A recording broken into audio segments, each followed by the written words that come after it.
ओम शांति। 18 दिसंबर 2025 के बाबा के मधुर महावाक्य। बाबा कहते, मीठे बच्चे, बेहद का बाबा आया है तुम बच्चों का ज्ञान से श्रृंगार करने। अंश पद पाना है तो सदा श्रृंगारे हुए रहो। बेहद का बाबा आया है तुम बच्चों का ज्ञान से श्रृंगार करने। अंश पद पाना है तो सदा श्रृंगारे हुए रहो। प्रश्न, किन बच्चों को देखकर बेहद का बाप बहुत खुश होते हैं? किन बच्चों को देखकर बेहद का बाप बहुत खुश होते हैं? उत्तर, जो बच्चे सर्विस के लिए एवर रेडी रहते हैं, अलौकिक और परलौकिक दोनों बाप को पूरा फॉलो करते हैं, ज्ञान योग से आत्मा को श्रृंगारते हैं, पतितों को पावन बनाने की सेवा करते हैं। ऐसे बच्चों को देख बेहद के बाप को बहुत खुशी होती है। बाप की चाहना है कि मेरे बच्चे मेहनत कर ऊंच पद पाएं। धारणा के लिए मुख्य सार, सुदर्शन चक्कर फिराते पापों को भस्म करना है। रूहानी पढ़ाई से अपना पदवी श्रेष्ठ बनाना है। किसी भी परिस्थिति में आंसू नहीं बहाने हैं। तो बाबा कहती, किसी भी परिस्थिति में आंसू नहीं बहाने हैं। ये वानप्रस्थ अवस्था में रहने का समय है। इसलिए बाबा कहते, वन वा में बहुत सुधारण रहना है, ना बहुत ऊंच ना बहुत नीच। वापस जाने के लिए आत्मा को संपूर्ण पावन बनाना है। बाबा कहते, ना बहुत ऊंच ना बहुत नीच, आत्मा को संपूर्ण बनाना है। वरदान, सदा मोल्ड होने की विशेषता से संपर्क और सेवा में सफल होने वाले सफलता मूर्त भव। सदा मोल्ड होने की विशेषता से संपर्क और सेवा में सफल होने वाले सफलता मूर्त भव। भागते, सदा मोल्ड होने की विशेषता से संपर्क और सेवा में सफल होने वाले सफलता मूर्त भाव।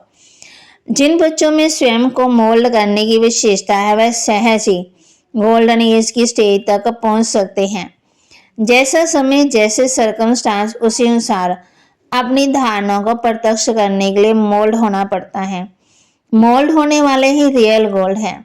जैसे साकार बाप की विशेषता देखी, जैसा समय, जैसा व्यक्ति, वैसा रूप। ऐसे फॉलो फादर करो तो सेवा और संपर्क सब में सहज ही सफलता मूर्त बन जाएंगे। स्लोगन, जहाँ सर्व शक्तियां हैं वहाँ निर्विघ्न सफलता साथ है। जहाँ सर्व शक्तियां हैं वहाँ निर्विघ्न सफलता साथ है। अव्यक्त इशारे, अब संपन्न व कर्मातीत बनने की धुन लगाओ। जैसे साकार में आने जाने की सहज प्रैक्टिस हो गई है, वैसे आत्मा को अपनी कर्मातीत अवस्था में रहने की भी प्रैक्टिस हो। अभी अभी कर्म योगी बन कर्म में आना, कर्म समाप्त हुआ, फिर कर्मातीत अवस्था में रहना, इसका अनुभव सहज होता जाए।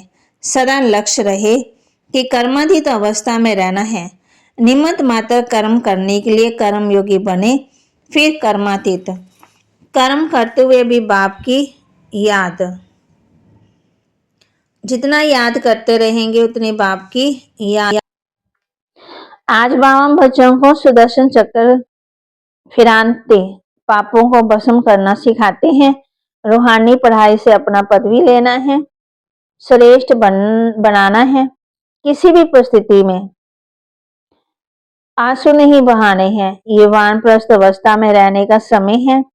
इसलिए बाबा कहते हैं, वनवा में बहुत सुधारण रहना है, ना बहुत ऊंच ना बहुत नीच।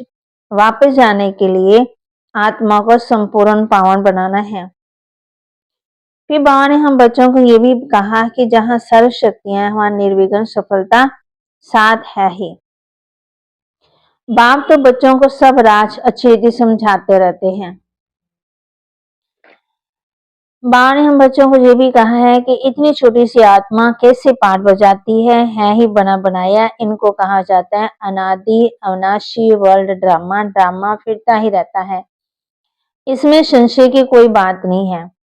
बाप सृष्टि के आदि मध्यंत का राज समझाते, तुम सुदर्शन चक्रधारी हो, तुम्हारी बुद्धि में सारा चक्कर फिरता रहता है। मूल वतन है ही स्वीट होम मुक्ति धाम। उसके लिए मनुष्य कितना यज्ञ तप आदि करते हैं, परंतु वापस तो कोई जा ना सके। इस समय सारी दुनिया पर रावण राज्य है। बाप आकर के राम राज्य स्थापन करते हैं, फिर जय जयकार हो जाती है। वहां सदा खुशी रहती है। वह है ही सुखधाम। इनको कहा जाता है पुरुषोत्तम संगम युग। बाप कहते हैं इस पुरुषार्थ से तुम ये बनने वाले हो। तो बाबा के महावाक्य को लाइक करें, शेयर करें और सब्सक्राइब करें और अपने जीवन में धारण करें। अब बाप कहते हैं मीठे मीठे सिक्के लदे बच्चों, वापस जाना है, उसके लिए पवित्र जरूर बनना है। तुम जब भट्ठी में थे तो सबका ताज शायद फोटो निकाला गया था। बाप ने समझाया है लाइट का ताज कोई होता नहीं है, ये एक निशानी है पवित्रता की जो सबको देते हैं। ऐसे नहीं क्योंकि सफेद लाइट का ताज होता है, ये पवित्रता की निशानी समझाई जाती है। पहले पहले तुम रहते हो सतयुग में, तुम ही थे ना। बाप भी कहते हैं आत्मा और परमात्मा अलग रहे बहुकाल। तुम बच्चे ही पहले पहले आते हो, फिर पहले तुमको ही जाना है। तुम बच्चों का बाप श्रृंगारते हैं। ओम शांति।